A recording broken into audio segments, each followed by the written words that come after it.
Alam naman natin noon, 2022 pa lang, na si Sara ay insurance policy ni BBM. Pero noon, ang akala nating, di ba kaya nga siya pinipilit na tumakbong vice president? Dahil kung president si Marcos, pwede siyang ma-EDSA kaagad. So, kaya nila pilit na si Sara ang tatakbong vice president. Insurance policy si Sara. Pero at that time, we thought na kaya siya insurance policy dahil si Bongbong ay magsasagawa ng malaganapang reforma sa gobyerno. Kaso, hindi niya ginawa. Anong ginawa ni Marcos nung nanalo na siya? Ang ginawa niya, nakipagsabwatan siya sa mga magnanakaw. Is this something na conspiracy pa? Di ba lumabas na si Taberna? Kung ano ang sinasabi ni Maharlika noon na laganap ang korupsyon sa gobyernong Marcos since day one, bigla na ngayon magsasalita si Taberna, ganun na, yun nga talaga ang nangyayari. Ano sa tingin mo dito kay Taberna? Ba't kaya nagsalita to? Kasi di ba may pinalabas akong audio nila na usapan nila ni Lisa na pinagkaisa nila si Vic at naging katuwang siya ni Lisa na talagang ano sa tingin mo? I think itong si Taberna, totoo yung sinasabi mo ng malaganapan. So he is trying to acknowledge it, pero siguro ipipin down nila ang korupsyon kay Martin Romualdez. Kasi nga, di ba, nagkakagulo na rin sila sa loob. Yes. Kasi ang ika dyan, according sa very reliable source, kingpin ang demand ay half of the Marcos estate para i-impeach, para i-solve na itong Davao problem. Ano ibig sabihin nito? I-impeach si Sara at ipakulong si Digong sa ICC. Yeah. Half of the Marcos estate, kasi nga nababawi na nila, nadidefrost na nila. Okay? Kung gusto ni Kingpin, half ang ibayad sa kanya at siyang gagawa lahat. Ano ngayon ang basa ko dito kay Taberna? Siguro, kasi di ba kung papakinggan yung mabuti ang statement ni Taberna, sabi niya, garapal ang korupsyon sa ilalim ng pamahalaan ni Bongbong Marcos. Pero sabi niya, yung commission daw ng mga senador at congressman. So parang, tapos bigla niyang hinimok na si Bongbong Marcos daw dapat may gawin, otherwise tinotolerate niya. So, anong focus doon? Yung Senado at Kongreso. So baka si Tambi ang ilalaglag kasi siya nga 'di ba siya nga ang parang pinikita nila na dahil kay Tambi naluloka ngayon ng administration. Magkakasabot naman yang lahat. So si Kingpin baka nandun din siya nakakamkam na siya ng bonggang-bongga o di aalis na lang siya, hindi ba? O bahala na kayo diyan, hindi ba? Pero ang pagkakamali doon ni Taberna, inumpisahan niya yung statement niya sa ilalim ng pamahalaan ni Bongbong Marcos. So admission, na totoo lahat ang sinabi ni Maharlika, ni natin. Ikaw kasi since day one ka pa hindi ba? So ngayon, yung ginagamit nila na pang-attack dog sa'yo noon, dahil sinisita mo ang korupsyon, nagsalita na rin ngayon. Nagsasalita na rin na sobrang ang garapal ang korupsyon sa ilalim ng pamahalaan ni Bongbong Marcos. Sabi pa ni Anthony Taberna, you can quote me on this. We're quoting him. Ang problema kasi dyan, di ba, kasabot nga siya ni Lisa dahil nag-fabricate nga yan ng mga address ko para mag-file ng case, di ba? So ngayon, si BBM daw ay nagpadala ng message sa mga congressman, wag daw magpo-file ng impeachment laban kay Sara. Ewan ko kung totoo yan, pero yun ang pinost ni Taberna. Ang masasabi ko lang dyan is, again, insurance policy ni BBM si Sara. I think it's already out in the open na garapal ang korupsyon under sa pamahalaan ni BBM. So ngayon, bakit niya pinapapigil ang impeachment? Dahil kung mawala si Sara, anong gagawin ng Dilaw? Hunting season na ito, Marcos hunting season na ito, Ma'am Shi, ng Dilaw. Di ba? Silang pinakamalaking funding para makagawa ng regime change ang mga Dilaw. Ayaw, kaya nga di ba, pinipilit Trillanes, hindi, impeach yan si Sara. Yan ang gusto ni Trillanes, pero si BBM at the same sinasabi, huwag i-impeach. Ibig sabihin, kayong mga Dilaw, mga camping, nabudol ang mga leaders ninyo ni Bongbong. Nabudol kan lahat. At saka, isa yan sa sa in-expose ko, na yan talagang gagawin ni Bangag. Na kunwari, aawatin niya yung impeachment, katulad niyan by sending letters to these mga crooks dyan sa Senado at sa Congress, para magmukha siyang parang savior siya. Dahil sa kanya, parang may utang na loob pa kayo si Sara dahil hindi niya pinupush itong mga kongresista na to para mag-file ng impeachment. Isa yan sa in-expose ko dati. Pero it doesn't make any sense, Ma'am Shi. Yes, I know, right now. Kasi lalo na, dineclare nyo na si Sarang national security threat. Ba't di mo papa-impeach? Kaya nga, hindi na nga uubra. Kaya nga, hindi na nga uubra yan. Yung kanyang pa-feeling, na kunwari, wala silang personal na attack kay Sara. Yun yung palabas nila. Wala nang maniniwala. Yun kasi, pag ginanyan nila yan, I'm pretty sure, Kaya nga 2025 is very exciting kasi magkakaroon ng shifting of alliances. Hindi mo yung pina-impeach. I'm pretty sure dyan sa mga yellow may magsispill. Katulad nung kay Corona, di ba? May nag-spill nung impeachment ni Corona. Ang sanabi ng mga yon, ng mga kinasabwat nila Pinoy, binribe sila para i-convict si Corona. Hindi ba? May naggaganyanan. Gaganyan niya next year, yung mapapa-impeach. I'm pretty sure, no? Nakipag-alyansa naman talaga kayo sa mga yan para patumbayin si Sara. Ngayon, Sara is BBM's insurance policy. Ang problema, Ma'am Shi, si BBM, hindi niya binasa yung fine print ni Sara. Nakalagay doon, the insurance policy is null and void if the holder commits fraud. Ayaw na ni Sara mag-insurance policy dahil ginagawa lang siyang insurance policy ng BBM administration para sa kanilang korupsyon. Well, recently, nagsalta nga si Inday Sara na no reconciliation at all. Sabi niya nga, haharapin niya, di ba, wala naman siyang problema kung matanggal siya, uwi na lang siya ng Davao, magpakapagpahinga siya dahil nakakapagod din. 2016, nangangampanya siya, 2019, nangangampanya siya, 2022, nangangampanya siya. So parang, bahala na kayo. That is now the problem of BBM, Ma'am Shi. Si Sara ay ayaw nang maging insurance policy. Ngayon, ayaw niyang pa-impeach. Si Sara mananatiling vice president. Ngayong vice president si Sara, hindi mo na mapipigilan yung bibig niyan. Ilalabas niya na at ilalabas ang gusto niyang ilabas. So ano ngayon gagawin ng Dilaw? So habang si Sara ilalabas niya yung katiwalaan ng BBM administration, yung Dilaw gusto niya ipapa-impeach, ano magmumukha yan sa ordinaryong tao? Kakampi niyo talaga si Bangag.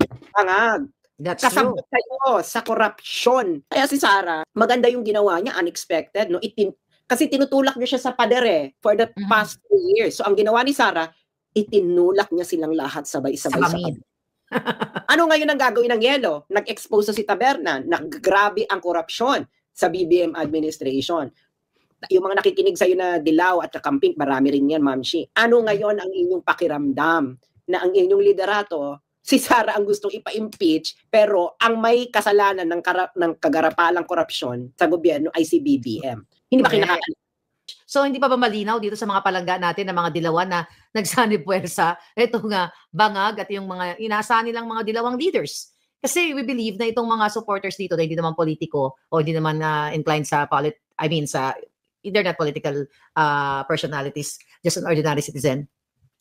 Sana makikita nila yan o nakikita nila na inyong sinuportahan dati na kasama ninyo na nagmura dito sa mga Marcos Marcos kawatan, diktador lahat, ikakampi na nila. So, ano ang pakiramdam? Patuloy na lang ba kayong tatahimik? Actually, maganda nga nangyari dito, SAS, sa pag-expose, pag-statement nga ni Cardinal Advincola. Talagang kitang-kita yung corruption. Hindi lang tayo yung mga DDS na nagsasabi na dahil gusto natin si Sara over sa Marcos, kaya nagsasabi tayo na may corruption. Eto, nagsalita na si BCP, nagsalita na si Taberna, si Rowena Guanzon, very consistent. Diba? Very consistent. Napakalinaw naman ang sinabi ni Taberna. Sabi niya, kung wala daw gagawin si BBM sa korupsyon na ito, ibig sabihin tinitolerate niya. Wait a second, 3 years nangyayari. Hindi alam ni Marcos na nangyayari. Tapos sasabihin mo, kailangan may gawin siya para masabi hindi niya tinitolerate. 3 years! So ibig sabihin, 3 years niya, yung sitwasyon na ngayon na naging garapal, tinolerate niya. Lalala ba yan kung hindi niya tinotolerate, Ma'am Shi? Ikaw nga, napaka-simpleng bagay, hindi ba? Si Taberna nagmamaang-maangan pa yan eh.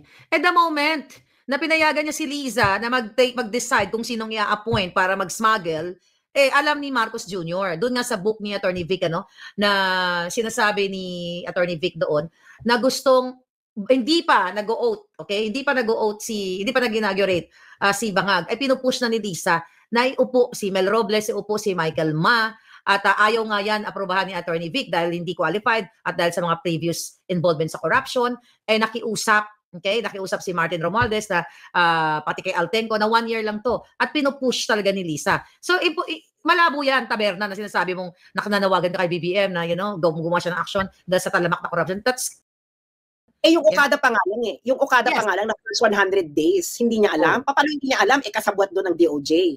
Yes, at paano hindi alam ni Bangag? SARS, nandoon din siya sa Okada. Si Marcos Jr. Saan na ba yung video na yan? Baka sabi ko nga, di ba si Inday nagsalita na yung video dun sa envelope. Sabi ko nga kanina, baka naman kailangan pa mag-hire ng rolling billboard. Baka yung mga video isalansan dun sa EDSA.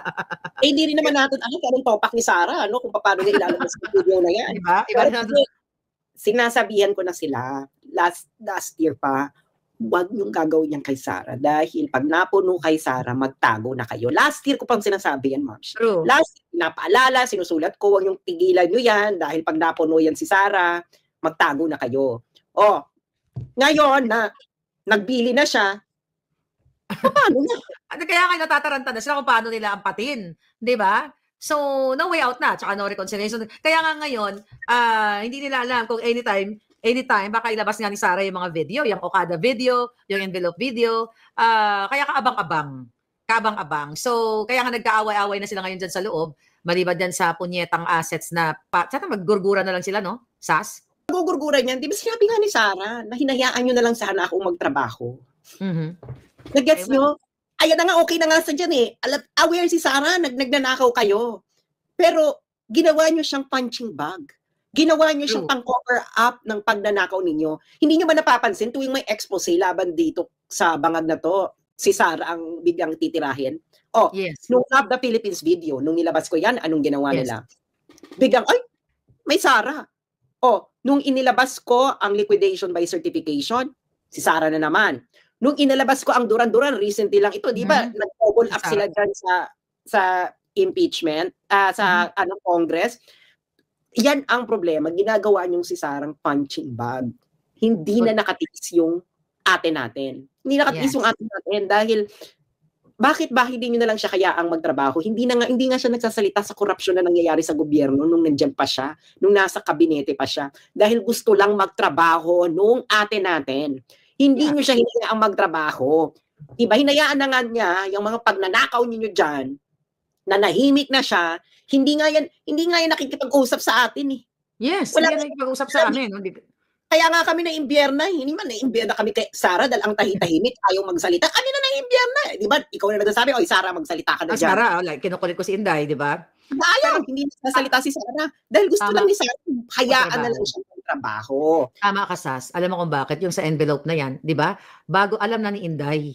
Talagang hinayaan na lang niya na magnakaw. Pinuno na siya eh. Siguro hindi na maalala ni Lisa, Tanas, kung ano-ano yung mga sinend niya in the past. Kasi di ba ang hilig niya sa video na yan, hindi niya na matandaan yan. Dahil kasi sabog siya lagi eh. Hindi niya alam na i-save pala ni Inday. O nakalimutan niya na yan. Dahil bangag yan si Lisa eh. Eh ano ngayon? Kaabang-abang ngayon yung envelope video na yan. Hindi niyo tinigilan. Hindi niyo siya tinigilan. Binaboy niyo. Ang sabi pa naman sa amin niya ni Digong noon. Sa lahat ng ibabato niyo kay Sara, huwag corruption. Iyang si Sara mas grabe, sabi ni Digo, mas grabe daw yan sa pag-corruption ng usapan. Talaga si Sara talaga. No, talaga nakita mo naman siya, di ba? Yung in-reveal niya na during the campaign nung nasa eroplano sila ni Martin Romualdez na sinasabi ni Tambaluslos na ayaw maglabas ng pera ni Bangag at ni Lisa. Di ba? Tapos ano sabi ni Inday Sara? O lahat ng pera ko lahat ng gustong mag-donate sa akin sa campaign, iyon na yan, kunin mo na yan. At ano sabi ni Romualdez? O sige, kinuha niya, di ba? Sige, babawiin na lang natin yan. At, pag nanalo na tayo. So, ang in-expect ni Sara, babawiin through business. Yung pala, babawiin sa pera ng bayan. Saka itong si Sara, may dugong Maranao yan. Ang mga Maranao, pag personal honor na ang usapan. Hindi ka tatantanan yan. Hindi ka tatantanan. Personal honor yan eh. Iningatan ni Sara yan eh. Nang ano niya eh. Di ba nga nung naging mayor yan, ang ginawa niya, pinagtatanggal niya yung mga empleyado ng tatay niya sa City Hall. Ayaw kasi niya yung may pakiusap. Tinanggal niya yung mga empleyado ng tatay niya diyan. Kaya hindi lahat ng tao gusto si Sara, lalo yung mga pinagtatanggal kasi nga talagang nawalan sila ng emerald, no? Oo. Talaga yan. Nawalan ng gatas.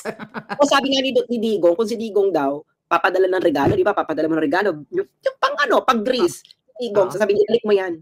Ganyan daw si Digong. Pero si Sara daw, may sulat pa.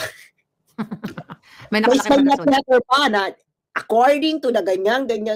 Talaga. Buti hindi pinapalunok doon sa nagbigay. Ang pinaglalaban niya ngayon yung personal honor niya.